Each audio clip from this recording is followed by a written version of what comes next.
القصة بتبدأ بولد اسمه منغ بيجري وهربان من الحراس علشان كان محبوس في جزيرة وقدر يهرب. وهو بيجري في الغابة كان بيستعمل الشاش الملفوف حوالين دراعاته ينط بيهم من شجرة لشجرة. فجأة طلع له حية ضخمة وهجمت عليه، بس هو لحق واتنطط بعيد منها. بس قبل ما يلحق يلتقط نفسه واحد من الحراس ضربه برجله ووقع على الأرض. اتلموا عليه كلهم وحاطوا بيه، لكنه بسرعة خطف سيف من واحد فيهم وابتدى يقطعهم. بعدها لقى معاهم ازازة تعويذة لحق يشيلها من الأرض، لكن فجأة سهم انفجر جنبه فاضطر يرجع ورا. بص قدامه لقى راجل وست لابسين لبس وزارة العدل. استغرب جدا، هما ليه ورايا؟ انا ماشي عادل ومش عامل حاجة غلط. لكن الراجل قال له انت لازم تتعدم زي باقي عيلتك لان ابوك كان خائن للوطن. منغ اتحرق دمه وحاول يهاجمهم، لكن هما كانوا متفادينه. الراجل كان بيرمي عليه سهام متفجرة ومنغ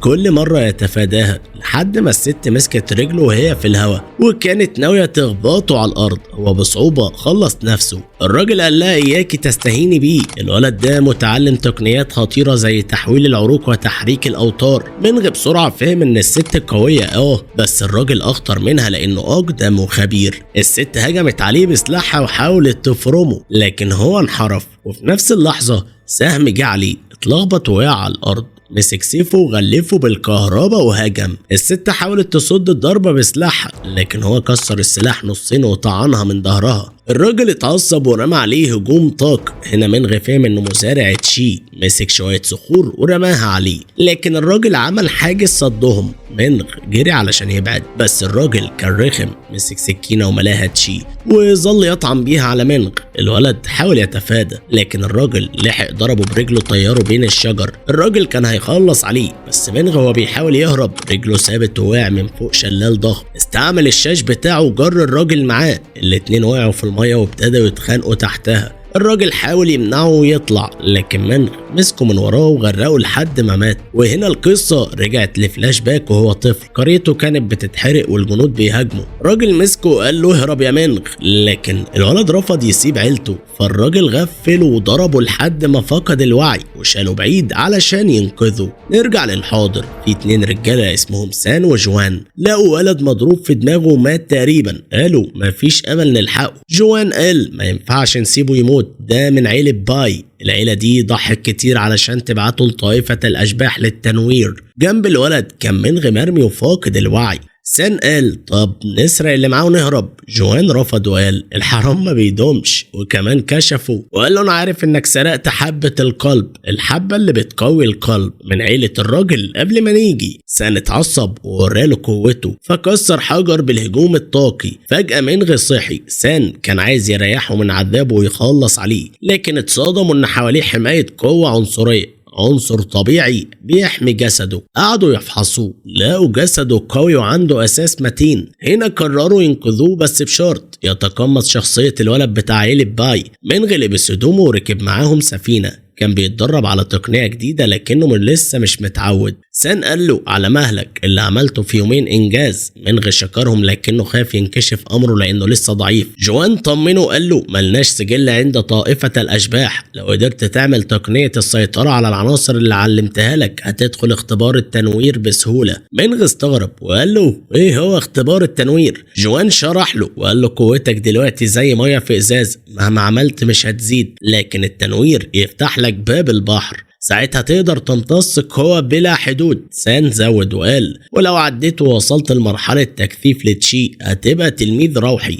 منغ سأل طب ليه ما بتعملوش التنوير لنفسكم؟ ردوا وقالوا له البحر الروحي بيتفتح بس للي أقل من 20 سنة، والطريقة سر عند الطوائف الخمسة الكبرى. سألهم كمان عن تخصص طائفة الأشباح، قالوا مش عارفين بالظبط، بس في إشاعة انهم عندهم تقنيات زراعة الأشباح. بعد أيام وصلوا وديان لاستقبال. سان وجوان وقفوا وقالوا احنا مش هندخل معاك. ادوا حبة تقوية القلب وقالوا له دي هتحمي مسارات قلبك. هو حس انهم مخبيين حاجة ومش واثقين فيه. ساعتها اعترفوا وقالوا معانا خطة بديلة لانك مطلوب وهارب، بس سرعة تقدمك مرعبة، غالبا هتنجح في التنوير. لو نجحت خلاص مفيش مشاكل، لكن لو فشلت هتضطر تعيش 20 سنة كتلميذ خارجي للطائفة. منغ دخل جوه، اتصدم بعدد ولاد العائلة النبيلة. هناك شاف ولد اسمه لي بيستعمل تقنية كهرباء قدام الكل، والناس كلها انبهرت بيه. منغ اتفاجئ لانه حس بهبة وقوة طالعين من تلميذ تاني موجود هناك، وهو لسه مبهور. شاف وجوه غريبة وقوية حواليه. واحد من تلاميذ الطائفة الخارجية اسمه فونغ قال للجميع يلا معايا علشان اختبار التنوير. شوية من التلاميذ قالوا ان العيشة كأتباع خارجيين مش هتبقى وحشة قوي بعد ما شافوا فونغ، لانه واحد من اقوى المزارعين. بس ليلاي قالت لهم لازم الاول ينجحوا في الاختبار. وفجأة الكل بدأ يحس بشيء غريب، فساعتها منغ نط بعيد واكتشف ان في كائنات اشباح بتهاجمهم. منغ ومعاه شويه من التلاميذ الاقوياء قدروا يهزموا الكائنات دي، بس فونغ نبههم يسرعوا علشان لو اتاخروا في عواقب. في نفس الوقت في راجل اسمه جاي قاعد يتفرج عليهم على شاشه، وكان معجب بقدرات ليلاي، لكن انبهر اكتر بواحد مزارع مارك وبيقول انه ممكن يلاقي حد من المجموعه يقدر يرجع سلالتهم.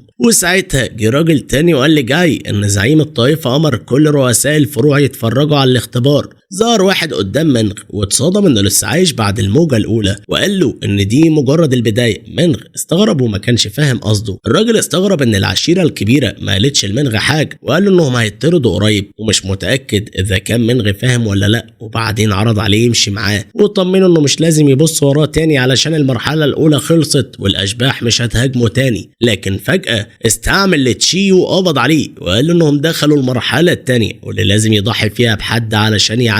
منغ حذره ان العشيره الكبيره مش هتسيبه، بس الراجل رد انه مش خايف منهم بما انهم اصلا هيطردوا، وقال ان الالاف ماتوا في الاختبار. منغ قدر يفلت منه. الراجل حاول يهجم تاني لكن اكتشف ان ايده اتسممت. بدا يتساءل ايه اللي حصل، فساعتها منغ كشف انه سممه من اول ما قابله لانه حس بنيه القتل اللي عنده. الراجل حاول يهجم تاني لكن منغ سيطر عليه والسم انتشر في جسمه لحد ما مات. بعدها منغ لحق الباقيين وفونغ وراهم التشكيله الكبرى، لكن استغربوا لما لقوا في ناس موجودين فيها. فونغ قال لهم ان دول التلاميذ الداخليين اللي اتدربوا من الطائفه، واضاف انهم يقدروا يدخلوا التشكيلات الثلاثه العليا، لكن الاتباع الخارجيين مسموح لهم بس يدخلوا في الاثنين السفليين. الكل اتضايق لكنه قال لهم اللي مش عاجبه يمشي. دخلوا التشكيلات ومنغ اتشتت لما شاف بنت جميله اسمها جايا، لكنه قال لنفسه يركز. بدأت صحوة الأرواح، ومع نزول الطاقة الروحية كتير من التلاميذ وقعوا على الأرض. كل ما الواحد يمتص طاقة أكتر كل ما تنفتح مسارات روحية أكتر. منغ حس بحاجة بتحصل جوه بحر روحه، فبدأ يحاول يمتص طاقة أكتر علشان يفتح مسار. وفي الوقت ده الزعماء الفرعيين قاعدين يراقبوا. زعيم الطائفة قال إنهم بيتنافسوا مع بعض، وذكر إن لين وشو اتخانقوا على تلميذ.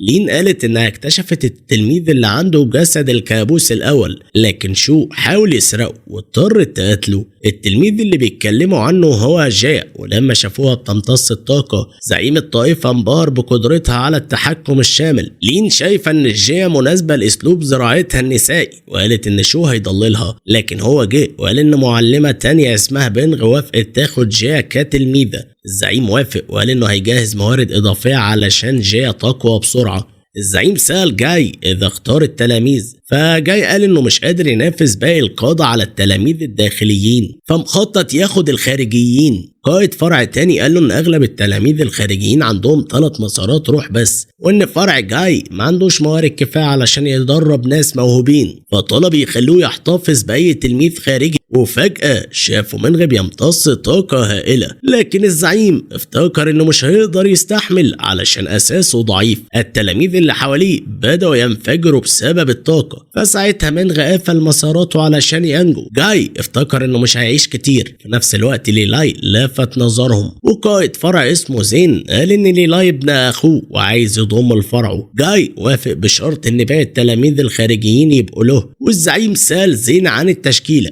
فقال إن الطاقة الروحية اندمجت تماما والباقي بيعتمد على التلاميذ. بعدها لاحظوا حاجة غريبة على تلميذ معين، وخرج ضوء من جسمه واكتشفوا إنه عنده 12 مسار روح. جاي حاول يذكر الزعيم الزعيم ان كل التلاميذ الخارجيين من حقه، لكن الزعيم قرر ياخده بنفسه وقال له هيعوضه بعدين. بعد ما الكل مشي جاي فضل موجود وشاف منغ لسه بيعافر، لكنه بطريقة ما قدر يضغط الطاقة. فونغ اعلن ان اللي فشل لازم يسيب التشكيلة ويروح للطائفة الخارجية. جي اتفاجئت ان منغ نجح وشاف التلاميذ بيعدوا عدد المسارات اللي عندهم، فعمل زيهم ولاحظ ان عنده 3 بس. جاي قال للراجل اسمه شوان ان كل التلاميذ الخارجيين المتبقيين يبقوا تحت رعايته، لكنه كان حاسس بالاسف انه ما خدش التلاميذ اللي كان عايزهم. شوان خدهم لمعلم اسمه رو، واول ما دخلوا البوابة السحرية 2 من التلاميذ وقعوا مغمى عليهم. رو طمن منغ وقال له ما يقلقش علشان معظم التلاميذ الجداد بيغمى عليهم لما يدخلوا مصفوفته السحرية،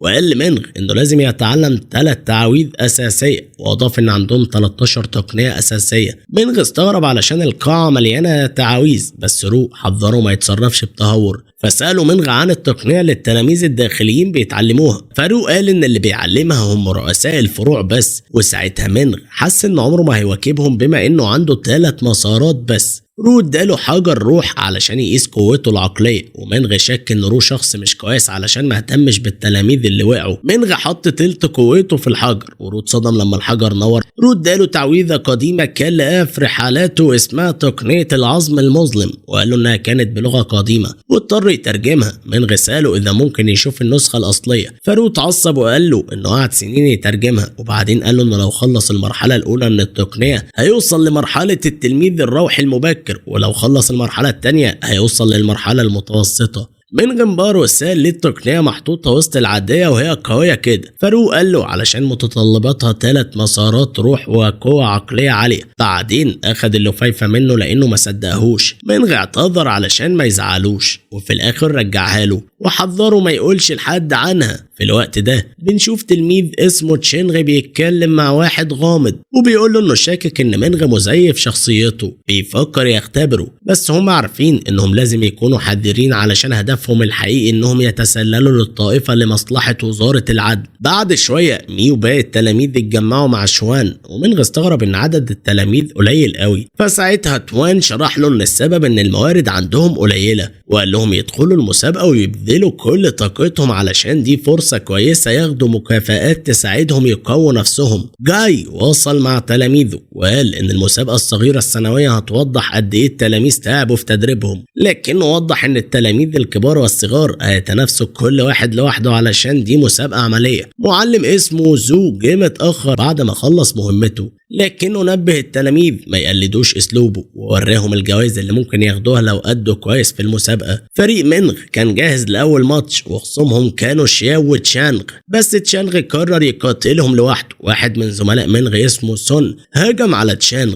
لكنه استحمل الضربة ورماه بعيد. بعد كده زميلتهم جوان حاولت تهاجمه بشفرات ريح لكنه ما تأثرش وكان على وشك يهاجمها، لكن منغ استعمل مهارة الطيران وأنقذها. المعلم زونغ انبهر بمنغ وجاي قال إن عنده قوة عقلية عالية، لكن للأسف عنده 3 مسارات روح بس. القتال بين منغ وتشانغ بدأ وسون وان بيساعده من الجنب. منغ فضل يستعمل اسلوب الهجوم والانسحاب وده ضايق تشانغ. زونغ لاحظ ان منغ بيستهدف نقطة ضعف تشانغ، لكن زو قال انه مش هيقدر يصمد قصاد تشانغ لانه عنده 6 مسارات روح. سون ضرب تشانغ بكرة نار وتشانغ عمل نفسه اتأذى، فساعتها سون اندفع ناحيته لكن تشانغ مسك هجومه وضربه بعيد. كمان ضرب وان، فمنغ جري عليه وضربه بنية قوية وطار بعيد. فجأة منغ أعلن انسحابه من القتال. تشانغ اتغاظ ان منغ قدر يلمسه فطلب من جاي يخليه قاتل تاني، لكن زونغ قالت له لو القتال كان حقيقي كان اتعور جامد ونصحته يراجع نفسه. وهو ماشي تشانغ قاعد يفكر ان في حاجة غريبة في منغ، خصوصا انه عارف اسلوب الفنون القتالية اللي كان بيستخدمه. جاي قال لمنغ والباقي يرتاحوا قبل ما يقاتلوا شياو. شياو استناهم وقال لهم ياخدوا وقتهم وهو هيسخن، وفجأة رمى هجوم عند رجليهم. سون ووان لاحظوا انهم اتصابوا اصابات جامدة ومش هيقدروا يقاتلوا في الجولة الجاية، فمنغ قرر يواجه شياو لوحده. شياو قال له انه هيستخدم ايده الواحدة بس عشان يهزمه، واول ما بدأ الماتش استعمل مسامير جليد يهجم بيها على منغ.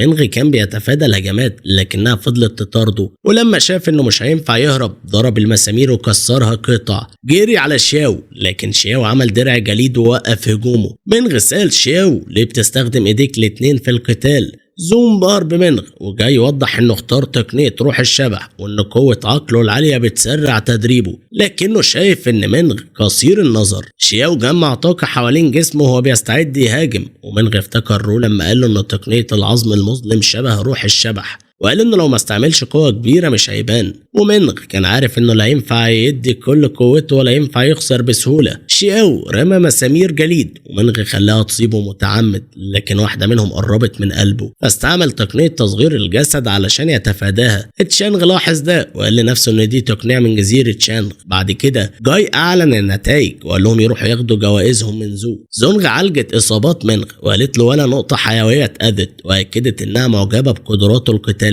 زو اداله جايزته، لكن زونغ كمان اداله درع 3 نجوم، وده فاجئ زو لانه عارف ان الدرع ده كان ملك لحد مهم عندها. سألت منغ إذا اختار تقنيات تانية جنب روح الشبح، لكنه قال إن هدفه الوحيد إنه يقوى ولسه ما فكرش. طلب منها توجهه فقالت له يتفرج على قتال تلميذ اسمه شين. منغ قعد يتفرج على قتال شين. الخصم حاول يفجره بتعويذ لكنه صدها بدرعه. بعدين استدعى هيكل عظمي، ومنغ اتفاجئ وسأل نفسه لو يقدر يعمل كده بعد ما ينمي تقنيته. توان وضح له ان قوة الشبح اللي بيستدعيه الشخص بتعتمد على حظه. في الماتش الخصم فجر الهيكل لكنه اتصدم لما لقى الهيكل بيبدأ يتجدد. وان قال لو منغ كان عنده هيكل زي ده كان هزم شياو، بس شوان قال ان شين مركز زيادة على تكرير شيطان العظم الابيض، وعلشان كده واقف عند مرحلة التلميذ الروحي. شين كسب الماتش وكان ناوي يأذي خصمه، لكن جاي وقفه وقال ان المسابقة خلصت، واكد ان الكل استفاد وتقدم. بعد ما الكل مشي منغ فكر انه محتاج يتدرب لانه اضعف من التلاميذ الكبار. قرر يجرب الدرع 3 نجوم على شيطان عادي، فطلب من تلميذ اصغر يساعده،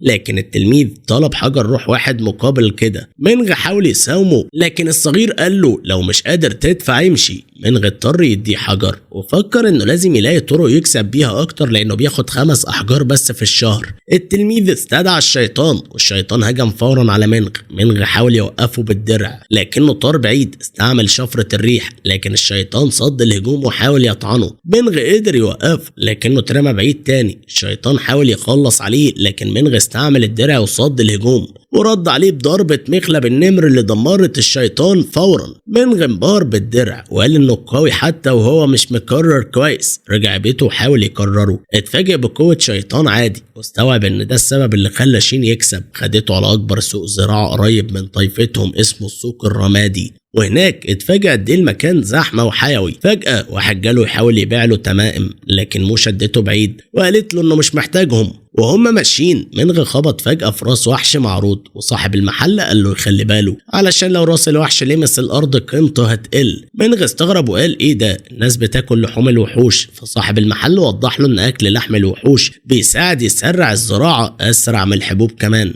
منغ فضل ماشي ورا لكن صاحب محل تاني جذبه على جنب ووراله جوهرة جوهر النيزك وقال له انها ممكن تخليه زعيم. مو حذرت صاحب المحل وقالت له لو فضل ينصب على التلاميذ بتوع الطائفة هتبلغ عنه الكبار. بعدها خدت منغ على اللامبول اللي بتديره الطائفة وقالت له ان الاسعار هنا غالية بس الحاجة مضمونة. منغ سأل الموظف عن ارواح ينغ واتصدم قد ايه غالية. حاول يفاصل وياخد روح ضعيفة بس منفعش. مو عرضت تسلفه احجار روحية لكنه اشترى روح ضعيفة بفلوسه هو. وهو ماشي مو قالت له ان الروح اللي اشتراها تنفع يتدرب بيها كويس، لكن لو عاوز يعمل حبل ثقل قوي لازم يروح بركة ارواح الطائفة ويمسك روح عالية الجودة. منغ قال لها ان دخول البركة محتاج نقاط مساهمة في الطائفة، وهو خلاص خلص الاحجار. فقالت له ان في مهمة غالية جدا هيتم اعلانها قريب واللي هيخلصها هيكسب احجار ونقاط كتير، وعرضت تساعده فيها. هو قال لها ان قوته الروحية ضعيف وممكن يبقى عبء عليها، لكن هي اكدت له انها هتخليه يكسب بايده فوافق في الاخر. بعد ما مشي شفنا تشانغ كان متابعه وفكر مو انها لازم تتعاون معاه بسبب العقد مع عيلتها. هي قالت له ان منغ فعلا ابن عيلة باي لكنها مش متأكدة 100% لانها ما شافتوش قبل كده. تشانغ تشانغ سألها لو في حاجة غريبة فيه، لكنها قلبت الطاولة وقالت له ان هو اللي مش مريح، خصوصا بعد ما منغ هزمه في المنافسة. الكلام ده غاظه جدا. بعد 3 ايام منغ اتقابل مع مو والباقي اللي هيروحوا المهمة، واتصدم لما لقى تشانغ معاهم. مو عرفت الكل على منغ، فسألها ازاي تعرف تشانغ. ردت وقالت انه من عيلة مرموقة الكل عارفها، وسألته لو عنده مشكلة معاه، لكن منغ قال لها انها قائدة المهمة وهي حرة تختار اللي يعجبها. مو ادت جرعة جذب الارواح لبنت اسمها وون، وقالت لها تشتغل مع الاخت الكبيرة ماي علشان يجروا الفراشات بعيد. لما الفراشات تختفي الباقي يطلعوا الجبل من 4 اتجاهات ويرجعوا بعد نص ساعة. تشانغ قال لازم كل واحد يجيب على الأقل 25 فاكهة، والزيادة ممكن تتبدل بأحجار. منغ سأل طب لو قابلنا الفراشات؟ دو قال له ما يقلقش، هي خطيرة بس لو عددها عدى 100. بعدها وون وماي طاروا والفراشات لحقتهم، والباقي طلعوا الجبل يدوروا على الفاكهة. منغ استعمل الحبل الروحي الضعيف اللي عمله وجمع شوية، لكن فجأة لقى الفراشات قدامه. بسرعة فجرهم، لكن لسه فجأة اتربط بحبل وتشانغ ظهر من وراه. تشانغ كشف انه حاطط عليه تعويذة ربط زعيمية تمنعه من استخدام طاقته الروحية، وقال له انا عاوز اسألك كام سؤال، لو جاوبتني تمام هسيبك، لكن لو لا هقتلك. سأله عن علاقته بجزيرة شيون، بس منغ مثل انه مش فاهم هو بيقول ايه. تشانغ قال انه لاحظ عليه استخدام تقنية تصغير العظام واللي اصلا جاية من الجزيرة، وساعتها منغ فهم انه تبع وزارة العدل. منغ رد وقال انه لقى الدليل بتاع التقنية على جثة هارب. تشانغ فضل يحقق معاه، بس فجأة الجبل كله اتهز وطلع وحش من مستوى التكثيف قدامهم. تشانغ جري بسرعة ورمى تعويذة على الوحش علشان يرمي منغ في وشه، بس الوحش دمر التعويذة وحرر منغ. تشانغ طار بعيد فرحان انه خلاص مش محتاج يتوسخ بايده علشان يتخلص من منغ. الوحش هاجم منغ ودفعه بعيد ورد بضربات رياح، لكن مفيش فايدة، جلده صلب جدا. الوحش مسكه بديله وضربه بالارض. منغ حاول يضربه بقبضته بس برضه جلده جامد جدا، فرماه الوحش في صخرة بعيد. منغ كان فاكر انه مش هيقدر يطلع عايش من القتال ده، بس رغم كده رافض يستسلم. على طول كون سيف من طاقته، سيف تشي، وضرب بيه الوحش فضل يهاجمه، لكن منغ قطع ديله وكمله بضرب قبضة النمر، ومع كده الوحش لسه واقف وموقعش. فجأة بنت اسمها يانغ ظهرت ونزلت على شيطان الجرذ بصعقة برق، ومع ان الضربة كانت قوية الجرذ لسه حاول يهجم على منغ، فاضطرت تضربه بالبرق تاني. الشيطان بدأ يهرب، لكن يانغ رفضت تسيبه يفلت. فضلت تضربه بالبرق، لكن بالغلط خبطت منغ وطار بعيد. الوحش خطفه بلسانه وحاول يبلعه، لكن يانغ قطعت لسانه قبل ما ياكله. حاول يهرب تاني، بس هي مسكت منغ بحبل ورمته ناحيته. الوحش اطلق اشواك عليه، لكن يانغ اوقفتهم قبل ما توصله. ساعتها الوحش غير اتجاه هجومه وبص ناحيتها، رمى عليها الاشواك وهي حاولت تصدهم بدرعها، لكن الاشواك كسرت الدرع وكادت تصيبها. ردت بانها نزلت سيوف فوق وضربته بعد كده ببرق مدمر، ومع ان الضربة دي كانت قوية جدا الوحش لسه بيحاول يهرب، فحبسته في صندوق وختمته. بعدها بصت لمنغ وقالت له مهاراتك ضعيفة جدا بس ساعدتني كطعم، وكمكافأة سابت له جزء من بقايا شيطان الجرذ.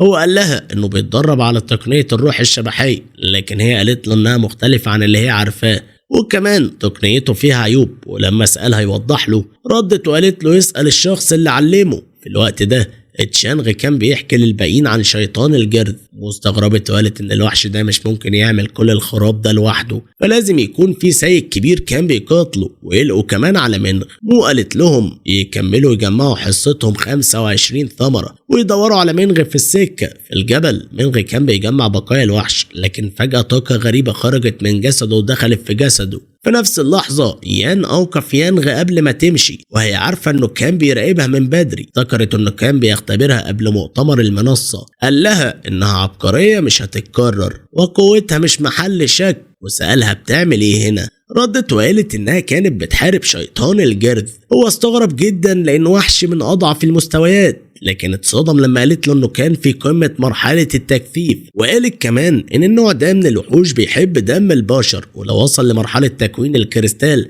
كان هيموت ناس كتير. هو ما صدقهاش، لكن لما وريت له كريستالة من جسده عرف انها صادقة. سألها لو يقدر يدرس بقاياه، لكن هي قالت انها ترجعها للسيد القمر البارد، فقرر يسيب الموضوع ليها لانه متأكد انها هتعرف سر قوته. في الوقت ده منغ كان متضايق لانه بعد ما فحص جسده 5 مرات مش قادر يلاقي الطاقة السوداء اللي دخلت فيه. فكر يمكن كان بيتوهم وهو عارف ان لو رجع الطائفة تشانغ هيكمل يحقق معاه. فكر يصور موته لكن كده مش هيلاقي موارد للزراعة. قرر يرجع لانه مفيش خيار غير كده، وقال لنفسه طول ما هو جوه الطائفة تشانغ مش هيقدر يلمسه. الباقيين كانوا لسه بيدوروا على الثمار ولسه ما كملوش المطلوب، وسألوا لو منغ لسه عايش. وفجأة ظهر قدامهم وتشانغ اتصدم، قال لهم انه اتهاجم من الوحش وكان هيموت لولا يانغ انقذته. مو سالت ليه اتأخر، فقال لها ان يانغ استعملت تقنية غريبة رمتهم بعيد وخدت منه يوم كامل علشان يرجع. ورى لهم 24 ثمرة فارتاحوا ان الحصة كملت وقرروا يرجعوا.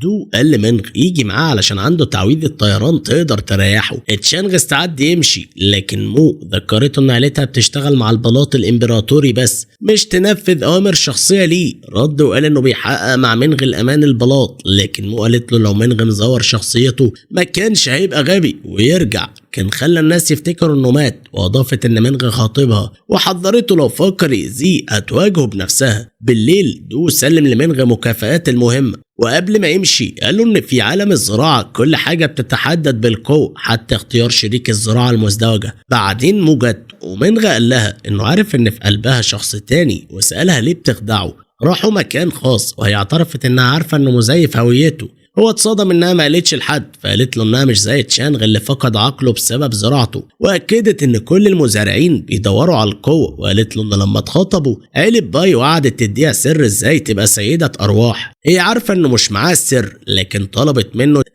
طلبت منه يساعدها تكتشفه، وقالت له هيبقى عنده فرصه يجمع معلومات قدام فوافقها. بعدها رجع منغ بيته وراجع موارده، وفكر ان بقايا الوحش تنفع خامات لتصنيع ادوات، وفكر كمان ان الجزار قال له ان لحم الوحوش بيسرع الزراعة. فجرب قطمة من لحم شيطان الجرذ واتصدم من كمية الطاقة الروحية النقية اللي فيه. قعد طول الليل يمتصها واكتشف انه لو خلص اللحم كله يقدر يكمل المستوى التاني من تقنية الرابطة المظلمة ويوصل لمنتصف مرحلة تلميذ الروح. بس افتكر كلام يانغ ان تقنيته فيها عيوب، وقال لنفسه ان الزراعة المتهورة خطر، لازم يعرف العيوب دي. لكنه عارف ان لو سأل رو مش هيعترف انه غلط. في الوقت نفسه يان راح يقابل رو، قال له انه خرج من عزلته لسبب تاني لكنه جاب له حبوب دوائية. رو سأله محتاج منه ايه، فيان عمل حاجز حوالين المكان وسأله عن تقدمه وذكره انه لو ما اخترقش للمستوى اللي بعده هيموت خلال 10 سنين. سأله لو كان بيعمل حاجة غبية. رو اعترف انه مش قادر يسيب تقنية العظم المظلم. يعني اتعصب وقال له انه بيضحي بحياته علشانها، لكن رو قال له لو حد قدر يكمل المستوى الرابع ويوصل لمجال الارواح مكانتهم وسط ال5 طوائف العظمى هتعلى. يان ما كانش مهتم بكلامه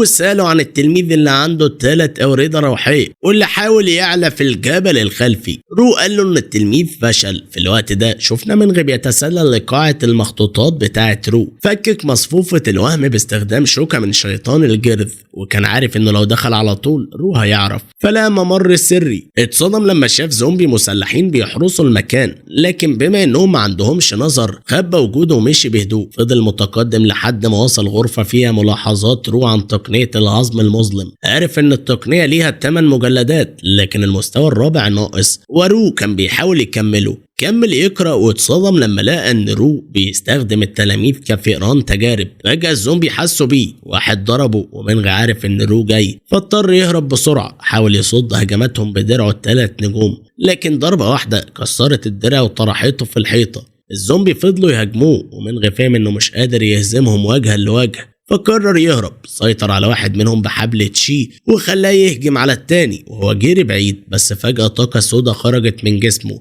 وفهم انها من شيطان الجرذ. حاول يختمها لكنها اقوى من انه يتحكم فيها ووقع على ركبته. في اللحظة دي زومبي تاني هجم عليه. فجأة صح نفسه في مكان غامض وهو بيحاول يخرج لقى في حاجز منعه انه يروح اي مكان. فكر ان الطاقة السوداء هي اللي رمته هنا. حاول يطير بعيد لكن لا كمان في حاجز في السماء فخبط فيه بكل قوته بس ما قدرش يكسره. خد باله انه مش قادر يتدرب على تقنياته الاساسيه جوه المكان ده، فقرر انه يدرب تعويذاته بدل كده، واكتشف انه مش بيجوع ولا بيعطش جوه المساحه السحريه، وكمان طاقته الروحيه ما بتنقصش، وده خلى المكان ده انسب مكان للتدريب. ابتدى يدرب كل تعويذاته العنصريه، وبعد 6 شهور قدر يتقن تعويذه سيف الرياح، ولسه مش عارف يخرج ازاي، فقرر يكمل تدريب. لكن فجأة اتسحب ورجع تاني للكهف اللي فيه الزومبي كان هيهجم عليه. استغرب هو كان بيحلم ولا ايه، بس لما ضرب الزومبي بكرات النار وقطعه بسيوف الرياح ادرك انه فعلا بقى اقوى. بعد ما خرج رو ويان وصلوا للمكان، ورو قال ان اللي دمر الكهف اكيد ساعده معلم ارواح،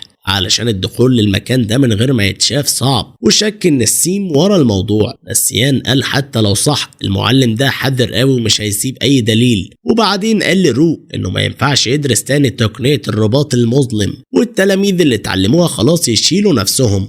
مينج راح يطلب مساعدة بينغ بس رمته بره. جيا استغربت هو عمل ايه زعلها. مينج لما بص في عيون جيا احمر وخجل، فهي اعتذرت له لانها لسه مش قادرة تتحكم في شكل الكوابيس بتاعتها. وقتها سمعوا صوت بينغ وهي بتزعق لمينج وبتقول ان ما عندوش طاقة شريرة، لكن طاقته الروحية اسمك من الطبيعي، وده معناه انه استعمل طريقة سرية في تنقية روحه. وقالت لجيا انه بيخترع اعذار علشان يشوفها، لكنه انكر وقال مش قصده كده. ردت وقالت له يديها 20 حجر روح وده تمن استشارتها. لما رجع بيته اكتشف ان السبب اللي خلى طاقته تنقص للنص جوه المكان الغامض هو ان النص التاني كان بيتنقى، وهنا فهم ان الطاقة السوداء مفيدة ليه، وافتكر ان ملاحظات رو مكتوب فيها ان المستوى الرابع من تقنية الرباط المظلم مش كامل، بس طنش الموضوع ودخل عزلة تدريب علشان يرجع قوته لمستواها الطبيعي. بعد شهرين رجعها، وكمان لاحظ انه قرب يوصل للمرحلة المتوسطة، وعارف انه لو معاه حبوب كفاية يقدر يكمل يترقى من غير ما يخاف من اي اثار جانبية. فقرر يطلع في مهمات يجيب بيها احجار روح. وهو ماشي في الغابة صادف مجموعة ناس، واحد فيهم فجأة هاجمه، بس هو اتفادى التعويذ، وقالوا له انهم كمان واخدين نفس مهمة الصيد، وطلبوا منه يديهم السمك اللي اصطاده. رد وقال لهم المهمة اللي يسبق هو اللي ياخدها. قالوا له يدفع 20 حجر روح لو مش عايز يديهم السمك، هو قلقان يسرقوه حتى لو دفع. فقالوا له انهم هيدوا له 3 احجار علشان ما يتحسبش سرقة. سألهم مش خايفين من العقاب، قالوا له هم مش جوه اراضي الطائفة. واحد منهم رمى عليه شبكة عنكبوت، والتاني حاول يولعه بنار،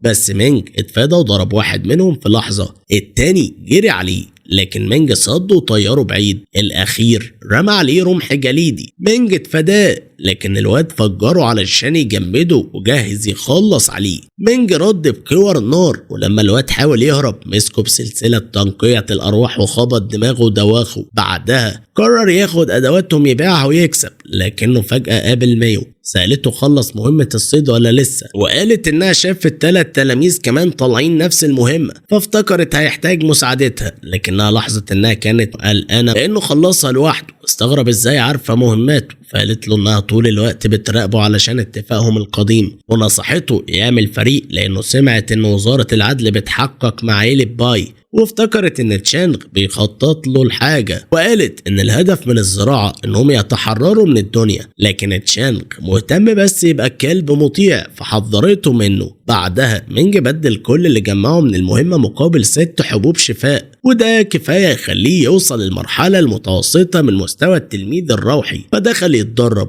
وبعد شوية فعلا وصل للمستوى ده. فجر الطاقة من جسمه حسها كل اللي في الطائفة. زونغ قال لجاي ان حد من عندهم وصل للمرحلة المتوسطة، افتكر انهم ممكن يكسبوا المنافسة ضد جوتشا ماونتن، بس زو لسه قلقان علشان تلاميذهم بدأوا التدريب بعد سنة كاملة من جوه. جاي قال ما بإيديهمش حاجة، هم وافقوا يخلوا جوتشا يكرروا توزيع ثمار الأرواح، فلازم يقبلوا التحدي. زو قال ان جوتشا عندهم 2 تلاميذ وصلوا للمرحلة المتوسطة، وهم عندهم بس شياو والباقي لسه ما وصلوش حتى للمستوى الاول. زونغ قال ان جوتشا مشهورين بتقنيات الدمى، وممكن شياو يخسر لو استخدموا دمى عالية المستوى، بس زو قال ان جوا وافق ما يستخدموش دمى فوق المستوى 2، فجاي خطط يخلي القتال 3 مباريات بس عشان يضمنوا فوز شياو ويختاروا مينج وشانغ للمباراتين التانيين. في الوقت ده تشانغ رمى صخرة ضخمة على بيت مينج، بس مينج صدها وقال له ان جاي عايز يقابله. تشانغ اتهمه انه عارف حقيقته، لكن مينج رد وقال انه بيتخيل ومش هيلاقي اي دليل انه مش من عيلة باي. تشانغ رمى الصخرة تاني لكن مينج شقها بسيوف الرياح. تشانغ اتصدم لما شاف انه وصل للمرحلة المتوسطة بالسرعة دي وخاف انه يسيبه يعيش فيبقى خطر كبير عليه، فقرر يخلص عليه. هاجمه وقال هيعفيه من الموت لو رجع اللي ابوه سرقه، لكن مينج مش فاهم قصده. فضلوا يتعاركوا ومينج رمى عليه كرة نار.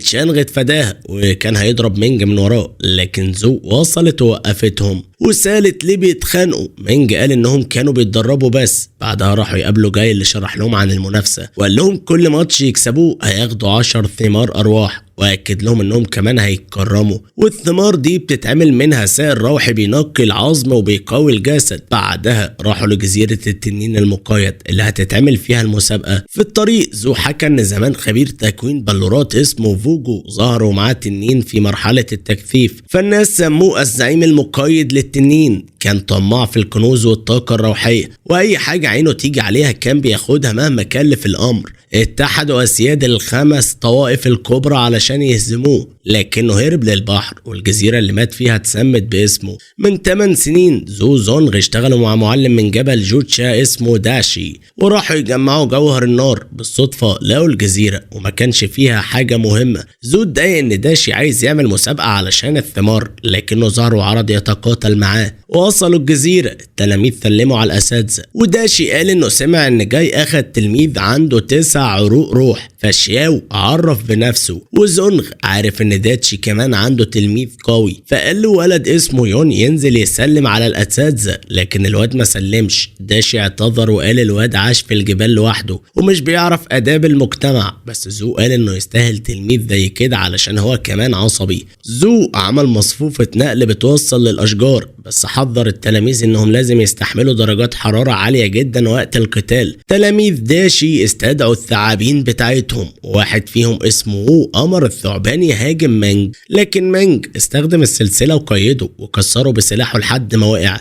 شياو طعن الكريستالة في ثعبان يون وموته. اما تشانغ فاستعمل مطرقة الروح الارضية وكسر الارض ودمر الثعبان بتاع خصمه. زو افتخر وقال ان هو اللي علم تلاميذ التقنيات دي، وقال لداشي انه هيرجع فاضي الايد. وفي الناحية التانية خصم شينغ كان بيعاني صد ضرباته، فزونغ افتكرت انها هتخسر، لكن داشي قال ما يستهينش بتلاميذه. البنت استعملت تعويذ الحماية اللي معاها. داشي كشف انها واخده التعويذ دي من جدها نان، وزو عرف انه معلم تعويذ، وده بيفسر ازاي بتعرف تستعمل تقنياته. البنت استدعت كرات نار كتير جدا، وتشانغ عانى علشان يدافع لدرجه ان زونغ افتكرت انه هيخسر. وو فاي صد هجوم مينج ورد عليه بلكمة قوية. مينج دافع بدرعه، لكن وو فاي كسره وطيره بعيد. مينج أدرك إنه مزارع جسد فابتدى يقاتل بالسيوف. زونغ استوعب إن داشي محضر المسابقة كويس، وقال إن مفيش عيب في كده، وفكر إن كل تلاميذه هيكسبوا.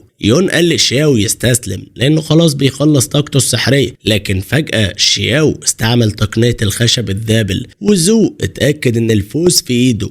زو صرخ وقال انه دمية اغتيال، لكن داشي وضح انها مستوى 2 بس، يعني لسه في الحدود. الدمية هجمت على شاو، هو تفاداها ورمى شظايا جليد على يون، لكن فرس دمرها كلها. يو قال انه سرعته ما تتقارنش، وبعدها هجم تاني على شاو اللي حاول يحمي نفسه بالجليد لكن اترمى بعيد. في الاخر اطلق تقنيته النهائية وغطى يون بشظايا جليد لا حصر لها، لكن يون استدعى نسخ وكلهم دمروا الشظايا قبل ما توصل له. شياو وصل لحدوده كان هيجهز عليه، بس زو اعلن الاستسلام فوقف الهجوم. يون خد ثمار الروح وزو فقد الامل وقال ان مفيش امل يكسبه. تلاميذ داشي جامدين جدا. تشانغ كمان وصل لاخر طاقته، فزونغ قالت لخصمتها تجمع الثمر لانها كسبت. داشي كان واثق ان وو فاي كمان هيكسب، وهو فعلا شق كرات النار بتاعت مينج وجري ناحيته. افتكر ان مينج خلص طاقته، لكن فجأة مينج اطلق 3 كرات نار ورا بعض. وو فاي حاول يصدهم، الاولى وقفها، التانية كسرت سيوف، والتالتة كانت هتصيبه فاستسلم بسرعة. مينج حرف الكرة بعيد وضرب بيها الحيطة فكسرها. زو قال لمينج يروح يجمع الثمار، لكن داشي قال عايز ماتش تاني. لاحظ ان مينج منقي طاقته الروحية علشان كراته قدرت تجرح وو فاي، وقال عايزه يقاتل يون. زونغ اعترضت شايفة ان مينج مش هيقدر يقف قدامه. زو حسبها ولقى ان قيمتهم قد كل الثمار تقريبا. العرض مغري جدا فوافق. التلاميذ رجعوا لأساتذتهم ومينج جاهز نفسه للماتش التاني. زونغ وريته ازاي يون هزم شياو وقالت له يستعد، وزو وعده بمكافأة لو كسب. مينج اتدلع وقال انه مش قادر يقاتل، فزو رفع قيمة المكافأة على طول. مينج اتعافى. زونغ اوصته ما يرحمش يون، بس الارض بدأت تهتز والمصفوفة قربت تنهار بعد نص ساعة. الكل استعد للماتش. زونغ حذرت مينج ان خصمه خطير واديته تعويذة حماية. الاساتذة بعتهم للحلبة. يون اصحابه وعدوه يدعموه، ومينج شكرت شانغ وشان انهم واقفين معاه. بدأ القتال. يون استدعى فرس النسر، ومينج مسك سلاح واندفع عليهم. هاجموا لكنه دافعوا لورا. يون عمل نسخ منه، طاروا ناحية مينج لكنه قطعهم بسيوف الرياح وضرب الحقيقي. حاول يقتله. يون أمره يبعد لكن مينج هجم عليه شخصيا. يون استعمل النسر يصد الهجوم. مينج لف وهاجمه من ورا، بس يون استدعى سلحفاة دافع عنه. حاول يستخبى في درعها لكن مينج سرع سيوف الرياح ووصل له قبل ما الدرع يتقفل. الكل اتصدم من تقنية مينج. أصحاب يون جريوا يطمنوا عليه لكن وقفهم ولبس درعه. ابتسم وقال إنه مستني اللحظة دي، واندمج مع النسر وقال الصيد لسه بيبدأ. زو عرف الدرع واتهم داشي انه بيغش، فداشي وضح ان يون هو اللي صنعه بنفسه. زونغ انبهرت ازاي بعد سنتين في الطائفة قدر يصنع درع. يون طار في السماء ومينج ضربه بسيوف الرياح، لكن السلحفاة عملت شبكة عنكبوت وقفت هجماته، وبعدين الشبكة هجمته. فمينج جري لكن فرس حاول يقطعه. هو اتفادى وضربه بلكمة النمر. استعمل سيوف الرياح عليه لكن السلحفاة حمته. بدأ يتعب يلاحقهم. داشي قال انه هيخسر لان تعويذه بتسحب الطاقة بسرعة، وزونغ اعترفت انه فرط بس عندها امل يقلب الطاولة. مينج فجر صخرة ضخمة بدوائر النار وغرق نفسه في الدخان. يون افتكر انه بيستخبى علشان يستعيد طاقته. السلحفاة رمت شبكتها. يون افتكر خلص عليه لكن الشبكة فجأة ضربت فيه هو. الكل اكتشف ان مينج استخدم تقنية الطيران، ولما لقى الثغرة هاجم بكور نار ثلاثية. السلحفاة وقفتهم وردت بأشعة طاقة. زونغ اتوترت عليه لكنه استعمل كرة نار يطير بيها بسرعة. فادى هجمات السلحفاة وقرب من يون. استعمل سيفه الرخيص يهدده، ويون شاف انه استعمل السلسلة غير اتجاهه وهو بيطير. ادرك ان مينج زرع السلسلة جنبه من بدري واستغل الكرة علشان يعدي السلحفاة. اعترف ان خطة مينج ذكية، وداشي استسلم وقال لمينج خد الثمار. زونغ استغربت ليه مهتم بيها للدرجة دي. داشي كشف ان سوق عشيرة البحر هيتفتح قريب وهم عايزين يشتروا الثمار. زو استغرب وقال ان هم فتحوش السوق من قرن. زونغ افتكرت ان عشيرة البحر مستخبية بعد ما الطوائف الكبيرة رجعوهم للبحر، فقلقت يكونوا بيخططوا لشيء. الارض اهتزت تاني وكل التلاميذ فهموا ان الحاجز السحري خلاص هينهار. الاساتذة حاولوا ينقذوا التلامذة بس تعويذة الانتقال ما اشتغلتش، واكتشفوا ان التشكيلة اتغيرت، فقالوا لتلامذتهم يخلصوا نفسهم بسرعة. التلامذة طاروا بعيد والنار مولعة في الاشجار، وفجأة بيطلع تنين ضخم وزونغ اتعرف عليه وقال ده تنين فوجو، واستغرب ازاي لسه عايش. داشي قال ان فوجو ما قدرش يقتله علشان اتصاب بعد ما حارب اساتذة الطوائف الخمسة الكبار، فحبس التنين بدل ما يموته. بس بعد ما الاشجار ولعت التشكيلة اللي حبسوا بيها اتكسرت. التنين فجر قوته والاساتذة اكتشفوا انه اخترق مرحلة تكوين الكريستال، بس داشي قال قوته لسه مش مستقرة وانهم ممكن يغلبوه لو اتعاونوا. هاجموا عليه مع بعض بس اكتشفوا انهم مش قادرين يخترقوا قشوره وهو جري ورا التلامذة. زو استعمل مهارته يربطه، وداشي استدعى تكوين الكريستال الاحمر علشان يشل حركته وقال محتاج وقت علشان يتفعل. زونغ قوى سحر زو علشان يمسك التنين اكتر، بس فجأة التنين طلع سيف اخضاع التنانين وامتص طاقته. الكل اتصدم ان سلاح روح اتدمر قدامهم. داشي استدعى سلحفته بس التنين زقه والسلحفاة خبطت في الحيطة. الكل فهم انه قوي زيادة والتنين استعمل طاقة السيف وضرب تلامذة داشي. الاساتذة ضحوا بحيواناتهم علشان يحموا تلامذتهم. داشي صرخ وقال لهم يجروا على الكهف، بس ووي شاف ان طاقة السيف رايحة عليهم فرمى الصغيرين جوه الكهف وحماهم بجسمه. وقع من على الجرف والتنين التهمه. منغ كان بيحاول يهرب من ضربات التنين بس حس ان السحابة اللي راكبها ابتدت تبطأ، فاستعمل التميمة اللي اديتها له زونغ. عمل الدرع. زونغ فجرت الدرع بسحرها وطلعت نور قوي عمى التنين ووقع في الحمم، بس زو شاف ان طاقة زونغ اتأذت فاستعمل تميمة وبعتها لبره. قال لداشي انهم مش هيقدروا يهزموه بعد ما داق الدم، فقرروا يحبسوه جوه. في الوقت ده منغ كان ماشي جوه الكهف، وفجأة تشانغ حبسه بتميمة. ضحك وقال له انت ما بتتعلمش، وقعت في نفس الفخ مرتين، وضربه جامد وقال له انه كان ممكن يقتله لولا اوامر رؤسائه. سأله عن التحف اللي ابوه سرقها، بس منغ ما ردش. تشانغ افتكر لحظة ما عيلة منغ اتذبحت، وقال ان ابوه كان باين عليه مهزوم في اخر لحظة، وانه كان يتمنى هو اللي يخلص عليه. سماه زبالة وضحك. منغ اتعصب من الكلام ده، وفجأة قوته الخفية اتفتحت. تشانغ اتصدم وقال ايه اللي بيحصل، وهجم عليه، بس منغ صد هجماته وضربه ورماه بعيد، وبعدها كسر له دراعه. تشانغ فضل يحاول يهجم وهو متغاظ انه مش قادر يغلبه، وقال لنفسه ايه نوع التقنية دي، وحاول يضربه من وراه، بس منغ مسكه من رقبته واستعمل طاقته ففتت جسمه.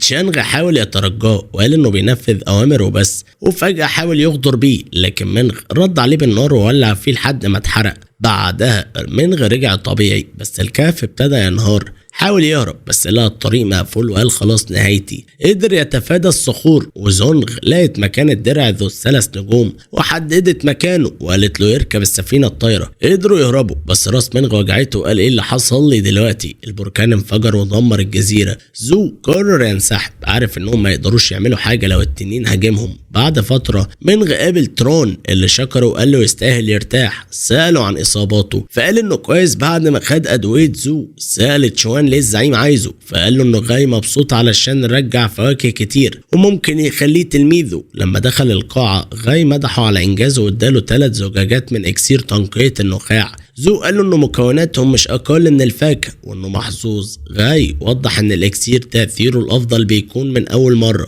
ولازم يستخدم ال3 مع بعض، وكمان يتمرن قبل ما ياخدهم. بعدين غاي كافئه وقال له يسرع يستعملهم. منغ كان عايز يطمن على زونغ، بس زو قال له انها بتتعالج في الجبل وما ينفعش يزعجها. انبهر من موقفه وقال المفروض الزعيم ياخده تلميذ خاص، لكن غاي اختار تشوان بدل منغ. وزو استغرب، وغاي قال السبب ان منغ عنده 3 قنوات طاقة بس. منغ رجع بيته وقرر انه لو ما بقاش تلميذ خاص هيشد حيله علشان يبقى اقوى وياخد مكان اساسي في البطولة الجاية. دخل يتدرب وفكر ازاي حتى زان اتصاب من التنين وقال لازم يقوي نفسه. بعد التدريب استحمى واستعمل الاكسير، وفعلا حس بسموم جسمه بتطرد، بس الألم كان شديد. في نفس الوقت 2 كانوا بيتكلموا عن هوية منغ الحقيقية، وقال انه غالبا عرف مين القادة من ساعة ما قتل تشانغ.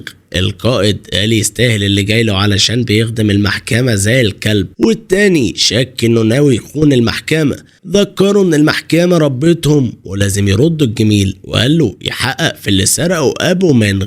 الراجل وهو ماشي فكر يبلغ المحكمة ان القائد اتغير، بس القائد غدر بيه وقتله بالنار. ولما شال القناع طلع هو التلميذ غاو تشانغ. اما منغ بعد ما خلص حمامه حس ان عضلاته وقنواته اتجددت بعد ما امتص الاكسير. جرب رمى كرة نار ووقف قصادها وصدها بنفسه، وفهم انه بقى اقوى، بس قال لنفسه انه لسه هيبقى اضعف قدام حد اقوى منه في البطولة، فلازم يستعمل خطة ذكية علشان يكسب. هو راح يقابل زونغ اللي ما كانتش مبسوطة انه ما اختاروش تلميذ شخصي، بس برضه كانت راضية انه اتعرف بيها وبذوق. هو حس بالكسوف عشان هي ضحت بالكنز بتاعها علشان تنقذه، وقال لها انه عايز يروح اراضي اشباح العالم السفلي علشان يصطاد مخلوق روحي يقوي نفسه. هي وافقت على قراره، بس حذرته ان العالم السفلي مش مكان امن. ولما سألها تدله قالت له ان المكان ده معمول من 6 أسلاف الينغ باستخدام طاقة ينغ كثيفة جدا علشان يسجنوا الارواح والاشباح، ومقسوم ب36 عمود حجري دوائر داخلية وخارجية. الكائنات الضعيفة في الدايرة الخارجية، وكل ما تدخل جوه تلاقي الاقوى. وقالت له انه بقوته دلوقتي ممكن يسيطر على مخلوق بياضك ويعمل معاه عقد سيد وخادم، وحذرته ما يحاولش مع المخلوقات الشرسة علشان ممكن تهاجمه وهو بيعمل العقد. كمان قالت له يبعد عن المصيبتين اللي في الدوائر الداخلية لانهم خطر جدا، ونبهته يخلي باله من كائنات القنابل وهو ماشي في المستنقع. رجع منغ بيته بعد ما اشترى كل اللي محتاجه للرحلة، بس لما جرب التعويذ لقى ان كلها مضروبة. تاني يوم بدأ رحلته، دفع 100 نقطة مساهمة للشيخ علشان يدخل له منطقة العالم السفلي. الشيخ وراله بوصلة ينغ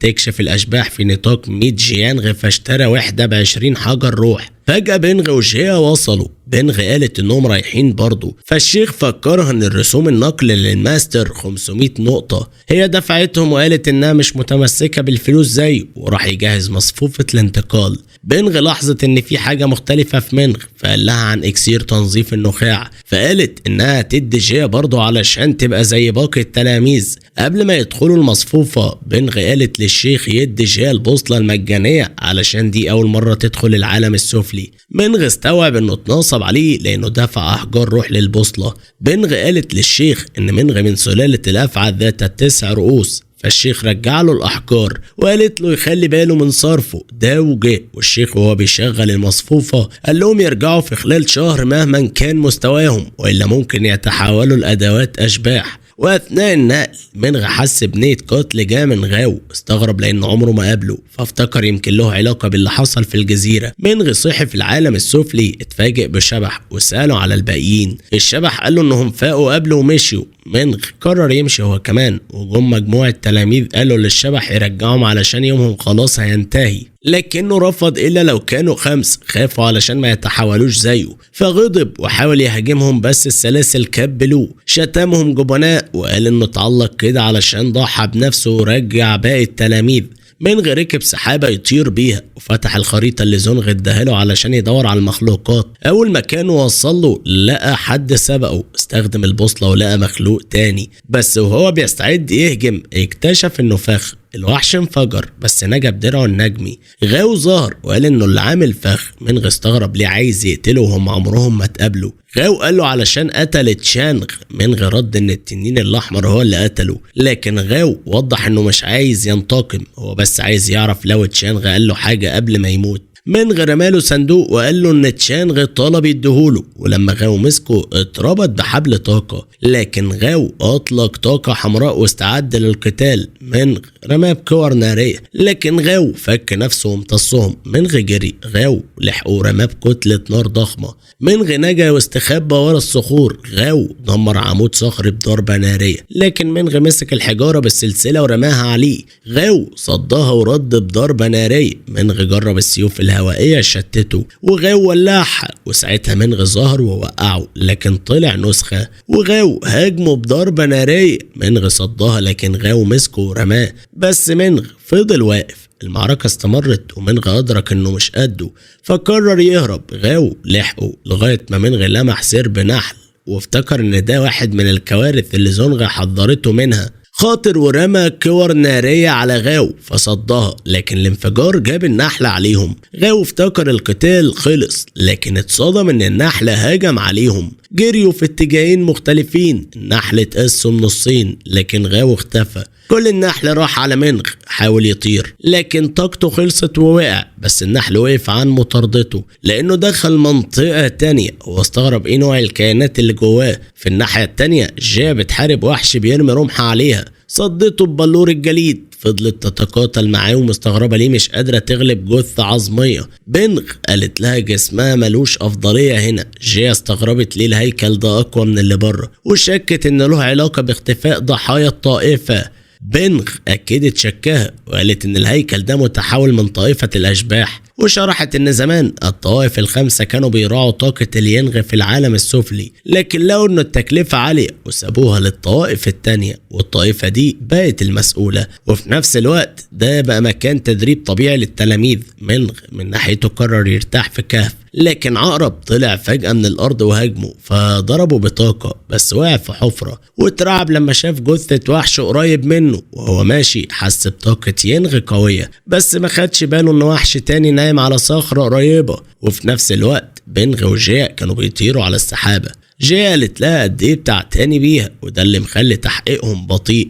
بنغ ردت انهم لازم يلاقوا مكان يباتوا فيه والبحث يتأجل. لقوا مكان كويس، بس فجأة بنغ شافت جثث عظمية قنابل جايين عليهم، واستغربت من ذكائهم العالي. نطت فجأة ولجمتهم بتلج، لكن حست بحد مستخبي ورا صخرة ففجرتها وطلع منها قائد الجثث الأسطورية. هو بيحرر الباقيين من التلج وبيخليهم يجروا على بنغ اللي على طول بتجمد رجلينهم وتطيرهم بعيد. جيا بتستغرب وبتقول ايه اللي جاب الجنرال هنا، فبنغ تفتكر ان هو السبب في اختفاء التلاميذ، وبتقول لجيا انها تفتح لها فرصة تهرب. جيا مش عايزة تسيبها، بس بنغ بتقولها انها بتحارب احر وهي لوحدها، وكمان ان جيا هي التلميذة الوحيدة اللي رضيت بيها ومش ممكن تسمح انها تتأذي. الجثث المتفجرة بيهجموا عليهم، بس بنغ بتعمل درع وبتوقفهم وبتدي فرصة لجيا تجري. بنغ بتحاول تجمدهم كلهم، لكن واحد بيعدي منها وبيروح ورا جيا في الكهف.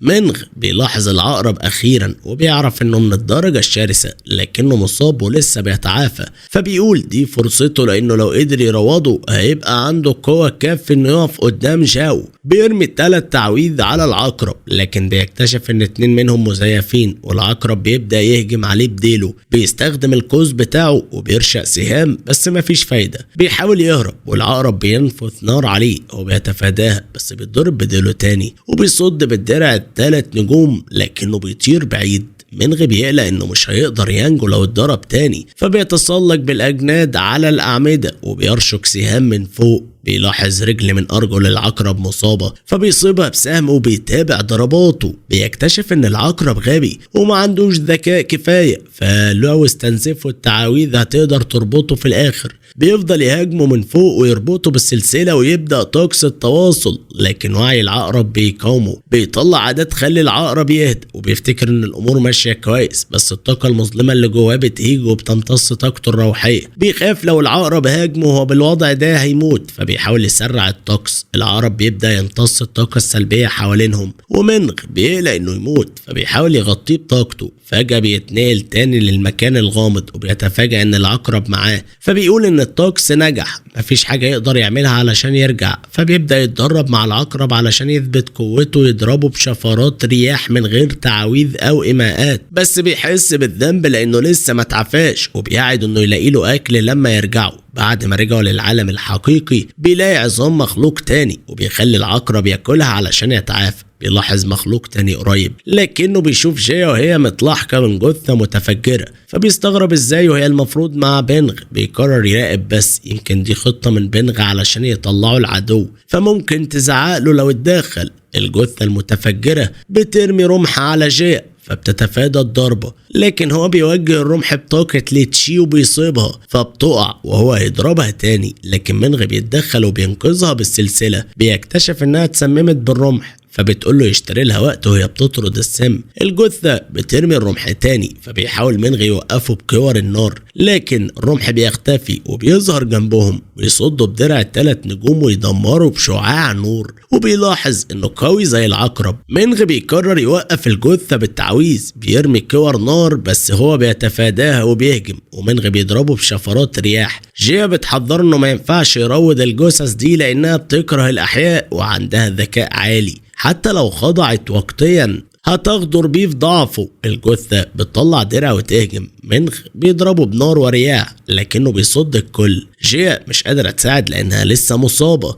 الجثة بتقرب، بس العقرب بيمسك رجليه وبيطعنه. منغ بيقطع جسمه بنصل رياح فبينفجر، لكن جيا بتحميهم بدرعها. بعدها منغ بينهار وبيفقد الوعي. بيصحى يلاقي جيا بتعالجه، بتقوله انها فحصت جسمه وهو فاقد الوعي، واكتشفت ان طاقته الروحية خلصت، بس مش حاجة خطيرة. هو بيستوعب ان الدوامة اللي جواه لو ما امتصتش طاقة كفاية تبدأ تمتص من عمره. بيتساءل لو كان هيموت لولا العقرب. جيا بتتضايق انه مهتم بالعقرب اكتر منها. بيسأل بنغ، فجيا بتحكي له كل اللي حصل وبتوريه بطاقة اسم لقيتها على الجثة، وبتأكد انها واحد من التلاميذ اللي اختفوا. بتتساءل اذا كان وعي التلاميذ لسه موجود جوه الجثة، بس هو ما بيجاوبهاش وهو ضعيف. هي بتشكره على انقاذ حياتها وبتقول مش بتحب تدي دين لحد، فبتديله كيس تغذية ارواح بيخزن فيه العقرب، وهو بيرفض علشان سعره 10,000 حجر روح. فبتسأله هو شايف حياتها مش غالية كده وهي ماشية، بيقول لها يمشوا مع بعض علشان يحموا ظهر بعض. بتوافق وبتقول له الحقها. جاو بيشوفهم وهم طايرين وبيتعصب ان منغ هرب منه. بعد ما بيوصل بيته منغ بيفكر ان الطاقة المظلمة ظهرت اول مرة بعد 6 شهور من دخولها جسمه،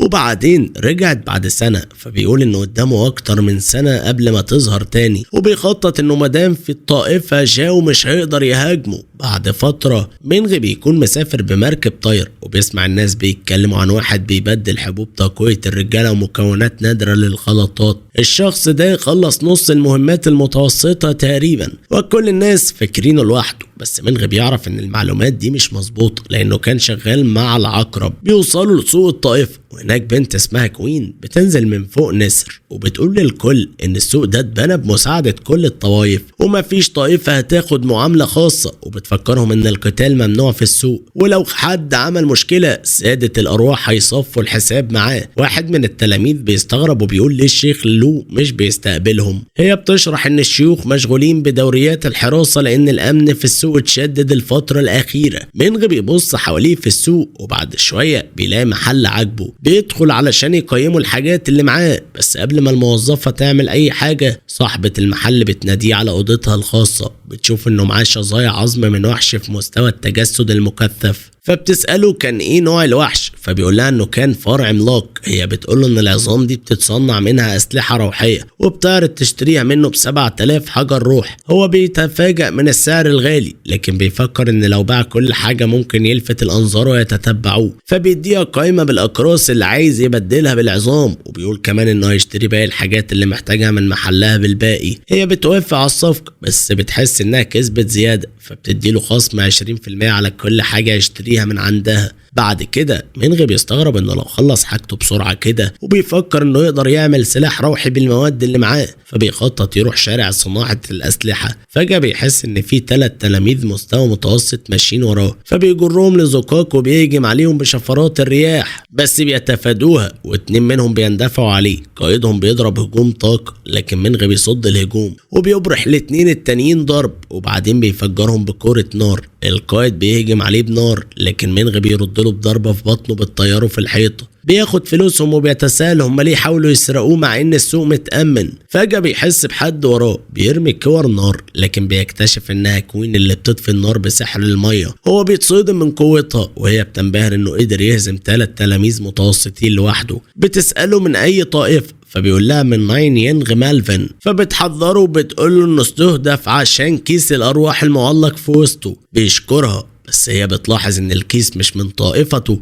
لانه مش عارف يخفيها له. بتعرض تعلمه ازاي يخفيها لكن بتطلب منه يساعدها يشيلوا التلاميذ الاول. في نفس الوقت في 3 معلمين بيراقبوه معجبين بيه بس بيأسفوا انه عنده 3 مسارات روحية بس. لو بيوصل له خبر ان تنين فيضان احمر ظهر في مقاطعة واي وان المزارعين هناك فشلوا في السيطرة عليه، فبيتوقعوا انه هيجي يهاجم السوق. تاني يوم منغ بيروح مطعم وصاحبه بيطلب منه يشوف التعاويذ اللي اشتراها دي اصليه ولا لا. منغ بيبص كويس وبيقوله انها مش مزيفه، فالراجل بيفرح وبيديله وجبه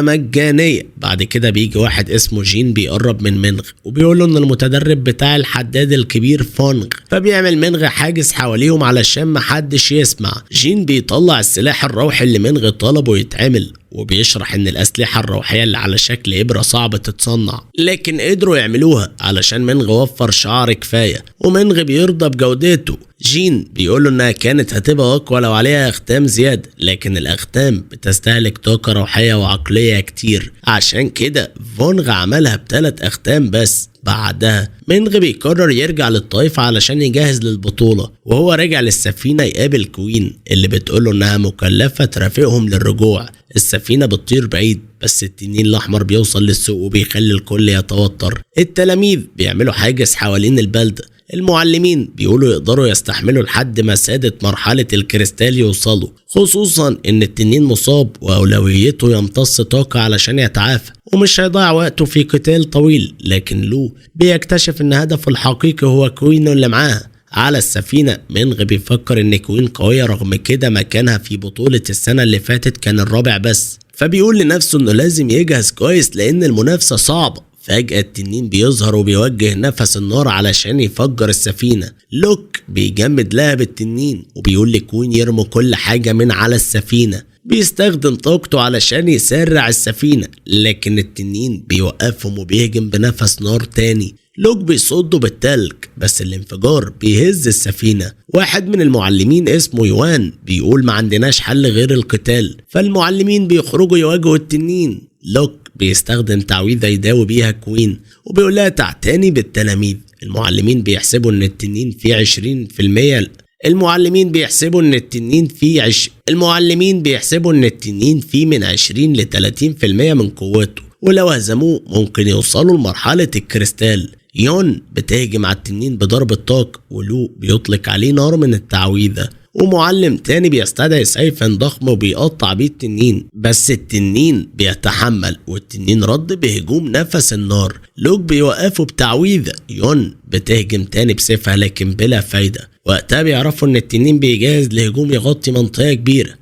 التنين بيطير في السماء وبيطلق وابل كرات نار. المعلمين بيستخدموا سحرهم للحماية لكن النار رايحة تضرب السفينة. كوين بتعمل حاجز مائي علشان تحميهم، لكن لوك بيحذرها ان نار التنين ما ينفعش تتصد. هي بتعمل 3 دروع مية توقفها وبتنجح تردها، لكنها بتنفجر وبتضرب صخر جنبهم، وهي بتطير بعيد. منغ بيفهم انها مش هتقدر تكمل قتال، فبينادي النسر بتاعه وبيخليه ياخدها مكان آمن، بس التلاميذ لسه في خطر لأن السفينة ولعت. يون بتهاجم التنين بسيوف متفجرة، ولو بيمسكه بطاقة التشي علشان يوقفه، والمعلم التاني بيحاول يقطع رقبته بس بيتفاجأ انه حتى ما خدش. التنين رد بهجوم نفس النار واستعمل الكهرباء علشان يفلت، ولو قال انهم لازم ينسحبوا، لكن ين قالت لهم ينقذوا الناس وهي هتواجه التنين. التنين شاف كوين وهي طايره بعيد فراح ضرب النسر بتاعها بنفس النار بتاعته، بس لو لحق كوين قبل ما تقع على الارض. التنين كان بيجهز يدمر السفينه، لكن ين وقفته بوابل من الكرات النار، وكمان قدرت تصد نفس النار بتاعه بدرعها، لكن هو استعمل تعويذه بتنزل نار من السماء، وهي حاولت تحمي نفسها بالحاجز بس اتعورت جامد. مينج اندفع على التنين لكن ما قدرش حتى يقرب منه بسبب نفس النار، وفي الاخر وقع في النار وهو بيفكر ان دي نهايته. حياته كلها عدت قدام عينه، وساعتها فهم انه مهما حاول يكون شخص تاني عمره ما هيقدر يغير حقيقته. فجأة صحي لقى نفسه في اوضه وزونج قالت له انه اتنقض، لكن باقي التلاميذ ما يدروش ينجو، وقالت له ارتاح، واكدت انها ما كانتش متصوره ان التنين الاحمر يقدر يعمل كل الدمار ده، وقالت له يبلغها لو احتاج اي حاجه. مينج وهو ماشي في الطائفه شاف التلاميذ بيتدربوا، لكنه كان فاكر انهم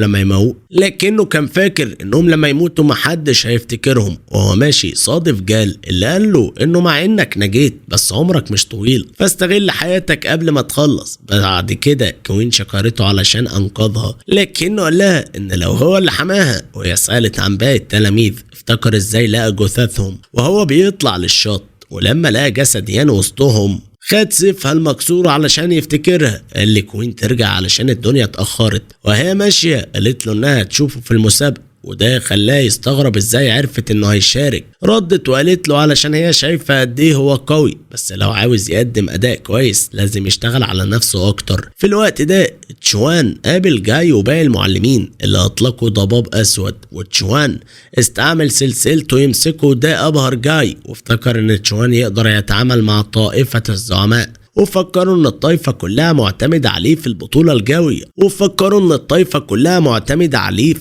الجاية. تشوان اكد له انه مش هيخيب ظنهم. في الناحية التانية جال كان مع معلمه اللي ضرب دماغه بدم التنين الاحمر، وده خلى طاقة ضخمة تطلع من جسمه، وقال انه هيبقى لا يقهر لو قدر ينجو. جال امتص كل الطاقة ومعلمه اتبسط منه وقال له يرتاح لان جسمه ممكن يتدمر لو استخدموا دم التنين الاحمر بزيادة. بس جال كان مصمم يكسب بطولة طائفة الزعماء ويهزم مينج كمان. مينج هو كمان كان بيتدرب علشان يهزم جال، وكان بيستعمل عقله يتخيل القتال بينهم، لكنه كان بيتغلب في كل مرة مهما عمل، وفي الاخر قدر يضرب جال ضربة. وتدريبه ساعده يوصل للمرحلة المتأخرة من تلميذ الروحاني، لكنه كمان حس بطاقة غريبة بتجري في جسمه وفكر انه ممكن يستعملها علشان تكسبه. وبكده تكون انتهت حكايتنا النهاردة. فقبل ما ننهي قصتنا لا تنسوا الصلاة على الرسول صلى الله عليه وسلم، ولا تنسى اللايك والشير والكومنت على الفيديو عشان ده اللي بيشجعنا استمر. ولو انت جديد في قناتنا اشترك وفعل زر الجرس عشان يصلك كل جديد. اشوف وشكم على خير.